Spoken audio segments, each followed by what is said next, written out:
Good morning everyone. हम जो topic है जियोलॉजिकल टाइम स्केल कर रहे थे।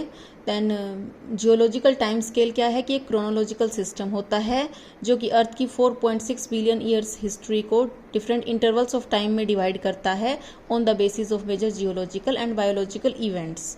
तो ये पार्ट तो हमने इसका कवर कर लिया था। हमने इसकी इंट्रोडक्शन देख ली थी एंड उसके बाद में इसका जो डिवीजन है, जो मेजर डिवीजन है eon, era, period, epoch and age में, वो हमने देख लिया था।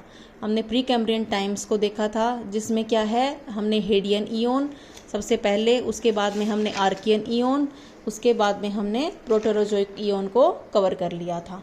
और इन इयोन में जो भी मेजर इवेंट्स हुए थे हमने उन्हें देख लिया था। हमने जो है फेनेरोजोइक इयोन को भी कवर किया था, जिसमें फेनेरोजोइक इयोन का जो हमने डिवीजन किया था 6 पीरियड में, जो अलग अलग major biological and geological events के ऊपर बेस्ड था, वो हमने कवर कर लिया था। चलिए सबसे पहले एक क्विक रिवीजन लेते हैं जो हमने कल किया था। फेनेरोजोइक इयोन जिसमें 6 पीरियड में इसका डिवीजन है। सबसे पहला जो इसका पीरियड है वो है कैम्ब्रियन पीरियड। कैम्ब्रियन पीरियड जिसको कि एज ऑफ इन्वर्टिब्रेट्स कहते हैं, जिसके अंदर समुंदर में क्या है कि बिना रीढ़ की हड्डी वाले जीवों का विकास हो गया था। शैलो सी था, उसका सरफेस पर विकास हो गया था। साथ में क्या है कि सेडिमेंट्री रॉक्स बन रही थी, जैसे जिसमें कि लाइमस्टोन, सैंडस्टोन एंड शेल थी। इन सेडिमेंट्री रॉक्स के ऊपर हॉट एंड प्रेशर लगने की वजह से क्या है, इनका मेटामॉर्फिज्म हो रहा था, जिसकी वजह से क्या है कि मेटामॉर्फिक रॉक्स का भी विकास हो रहा था। उसके बाद का पीरियड हमारा आया था Ordovician period, that is known for Caledonian orogeny. Caledonian orogeny को हमने कल देखा था कि जो 3 शील्ड थी, यानी कि 3 जो प्लेट थी, जिसमें लोरेंशिया, बाल्टिक शील्ड एंड एवेलोनिया शील्ड आपस में टकरा रही थी, मीन्स आपस में कन्वर्ज कर रही थी, एक दूसरे के पास आ रही थी, जिससे इनके बीच का जो लेप्टस सागर था वो क्लोज हो गया था। इन प्लेट्स के आपस में टकराने की वजह से एक तरफ जहाँ पर अपलेशियन माउंटेन्स बन रहे थे, दूसरी तरफ क्या है कि यूरोप के माउंटेन्स बन रहे थे, ब्रिटिश आर्किपेलागो बन रहे थे एंड ग्रीनलैंड के माउंटेन्स का निर्माण भी आपस में हो गया था। मतलब ये जो माउंटेन्स है ये सारे सेम ही एज के बने हुए हैं। अब ये क्या है कि माउंटेन्स एक दूसरे से दूर हैं, क्योंकि पृथ्वी के अंदर कुछ ऐसा इंट्रूसिव फोर्स लगा जिसकी वजह से क्या है कि ये कॉन्टिनेंट्स एक दूसरे से दूर चले गए थे। उसके बाद में आया था हमारा सिलूरियन पीरियड। सिलूरियन पीरियड का टाइमिंग थी 43.5 करोड़ ईयर्स अगो से लेकर के 39.5 करोड़ ईयर्स अगो तक का टाइम था।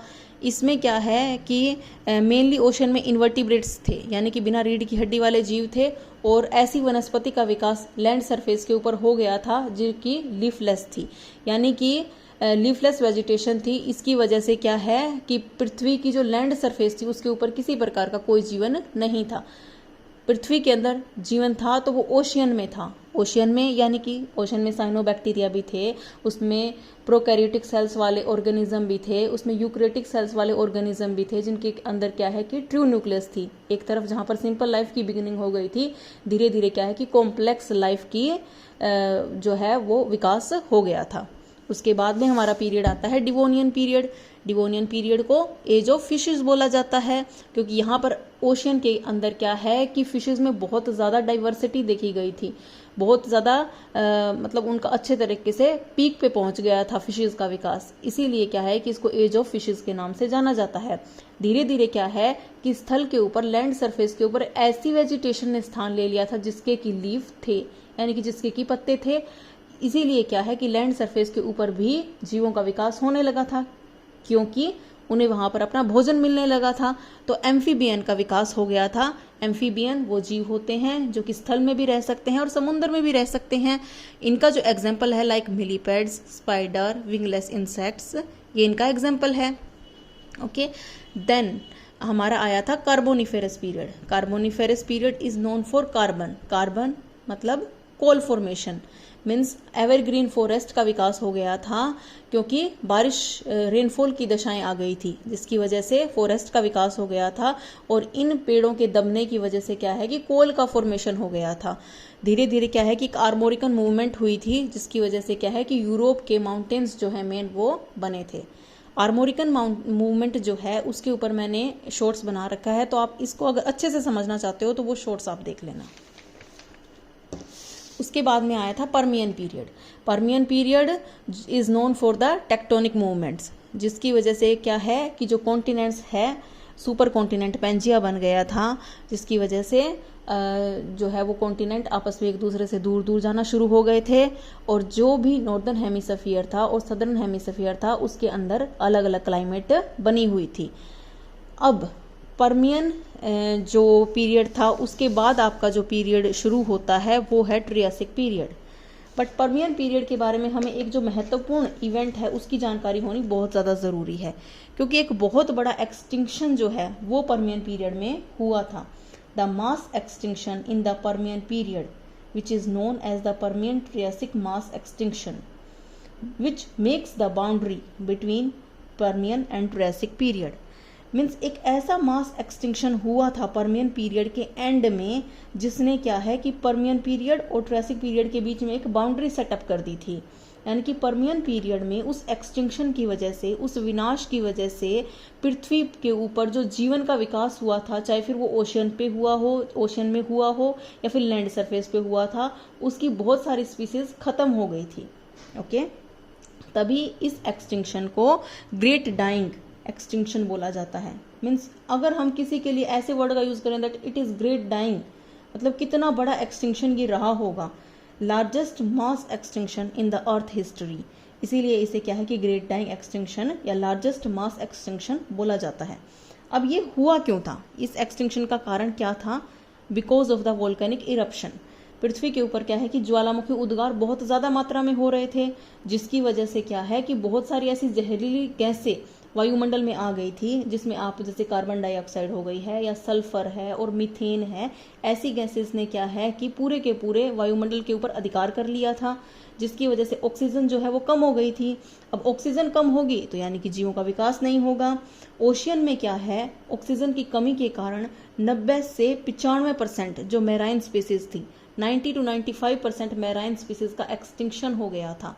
मतलब पूरे 100% में से अगर आप ये मान के चलो कि 95% जो है वो समाप्त हो गई हैं, तो कितना बड़ा एक्सटिंक्शन ये रहा होगा। और ऑक्सीजन की जो ये कमी थी ओशियन के अंदर, इसे ओशियन एनोक्सिया बोला गया था।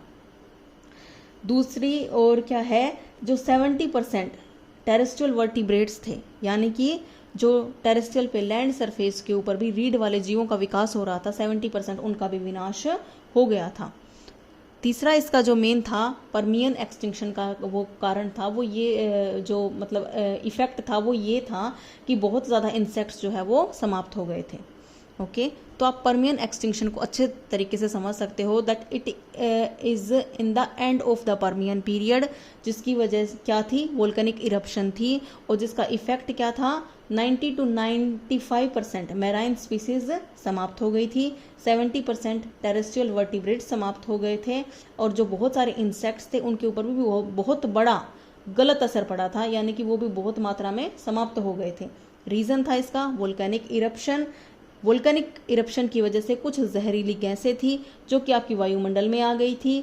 वायुमंडल में इन गैसों के साथ साथ क्या है कि वायुमंडल का टेम्परेचर बहुत ज़्यादा बढ़ गया था, ग्लोबल वार्मिंग हो गई थी, ग्रीन हाउस इफेक्ट हो गया था, रिडक्शन हो गया था ऑक्सीजन लेवल में, ऑक्सीजन बहुत ज़्यादा कम हो गई थी, और अगर ऑक्सीजन नहीं है तो बिना ऑक्सीजन के जीवन का तो विकास संभव ही नहीं है। ओके, तो बोथ हेमिस्फीयर में जो है वो क्लाइमेट अलग अलग बनी हुई थी। जहाँ नॉर्दर्न हेमिस्फीयर में हमने देखा था कि डेजर्ट टाइप क्लाइमेट बनी हुई थी, क्योंकि बहुत बड़ा लैंड मास था, और अगर ओशन से कोई वायु चल रही है, कोई विंड चल रही है, तो वो जब तक उस इनर पार्ट में आती थी तब तक क्या है कि वो अपनी ह्यूमिडिटी को, सारी की सारी ह्यूमिडिटी को खो देती थी।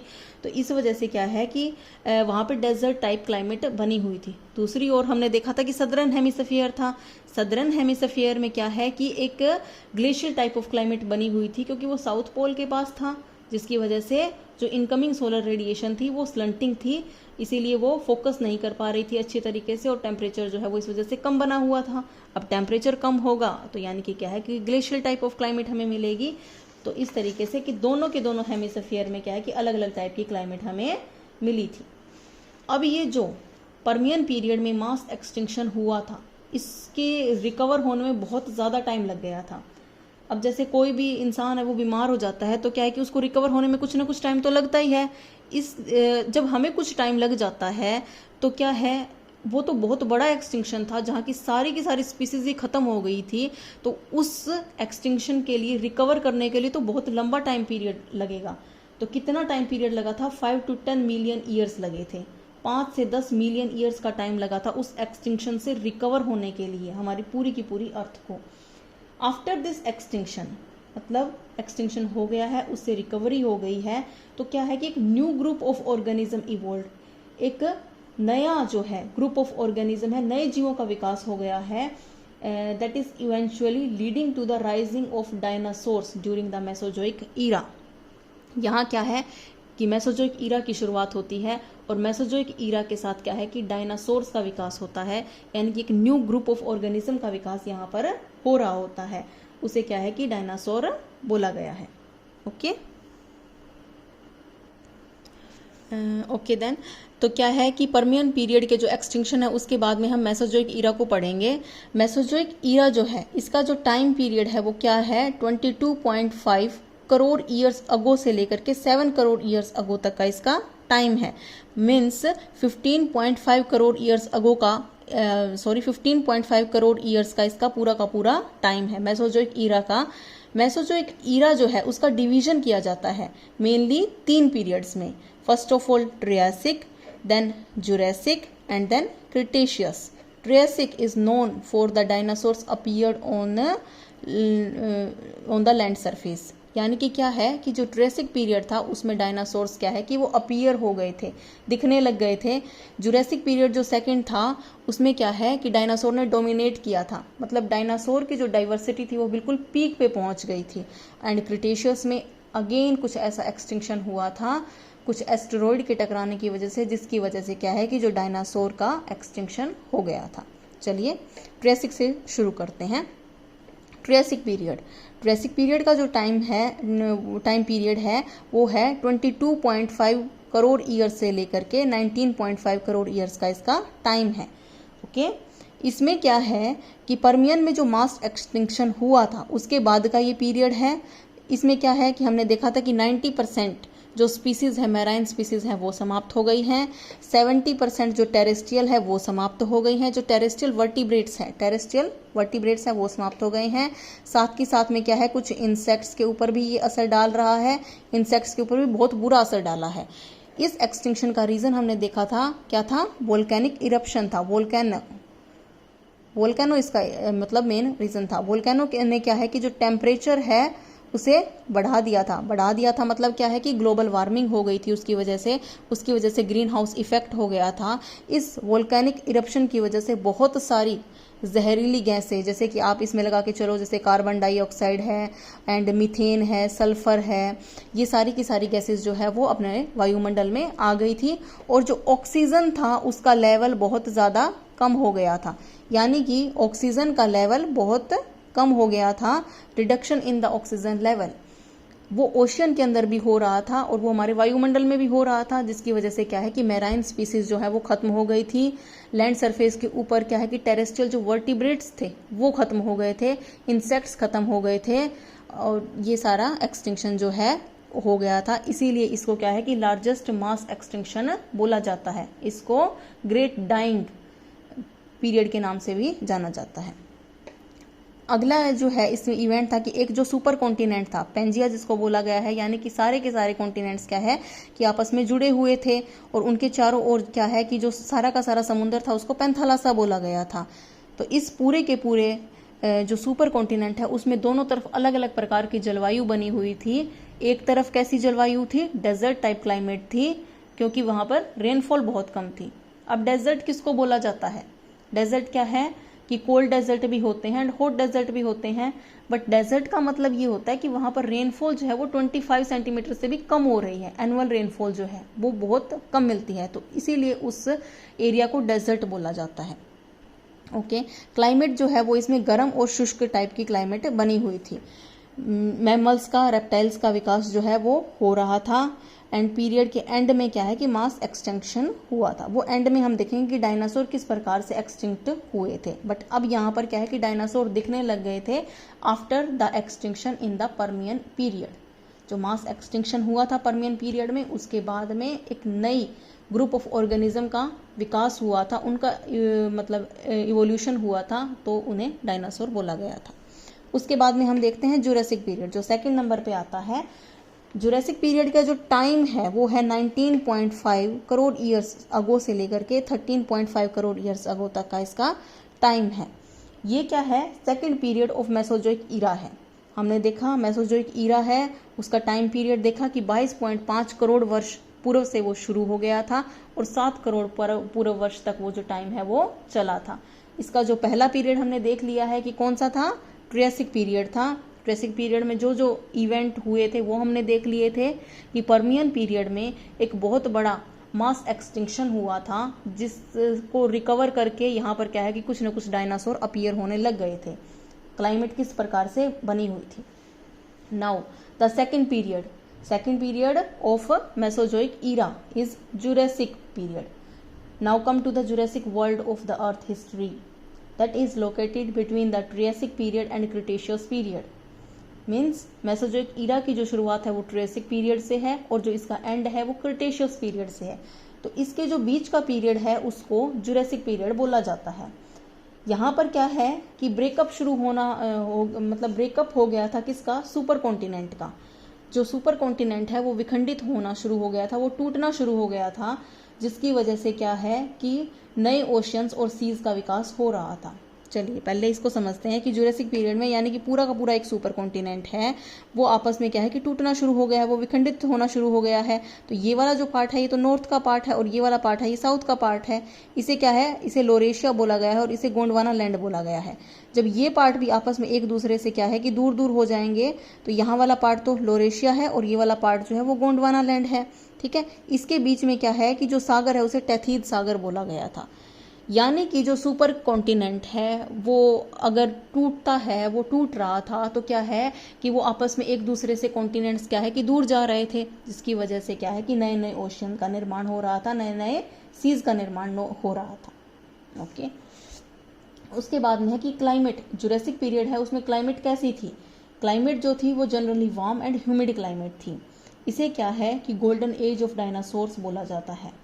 यहाँ पर सबसे बड़ा जो मेजर इवेंट हुआ था वो क्या था कि फर्स्ट बर्ड लाइक क्रिएचर्स हमें देखने को मिले थे, जिसे कि आर्क्योपेट्रिक्स कहा गया था, यानी कि पक्षी जैसे दिखने वाले जीवों का विकास भी हो गया था। Means Jurassic period showing a link between reptiles and birds. जहाँ एक और रेप्टाइल्स का विकास हो रहा था, जहाँ एक और डायनासोर का विकास हो रहा था, वहीं दूसरी ओर क्या है कि हमें बर्ड लाइक स्पीसीज भी देखने को मिल गए थे। हम अब जुरासिक पीरियड को कुछ वर्ड्स में कैसे मतलब डिफाइन कर सकते हैं। Jurassic period which time period is in between 19.5 crore years ago to 13.5 crore years ago was the middle period of the Mesozoic era. जो मिडल पीरियड था मेसोजोइक ईरा का, जो मध्य का पीरियड था, उसे बोला जाता है that is characterised by the breakup of Pangaea. Pangaea was the supercontinent जो कि टूटना शुरू हो गया था। वार्म क्लाइमेट, क्लाइमेट जो है जलवायु गर्म बनी हुई थी, and dominance of dinosaur, that's why this period is called the golden age of dinosaur. इसे गोल्डन एज ऑफ डायनासोर बोला जाता है क्योंकि यहाँ डायनासोर का जो विकास है, जो डाइवर्सिटी है, वो बिल्कुल पीक पे पहुंच गई थी।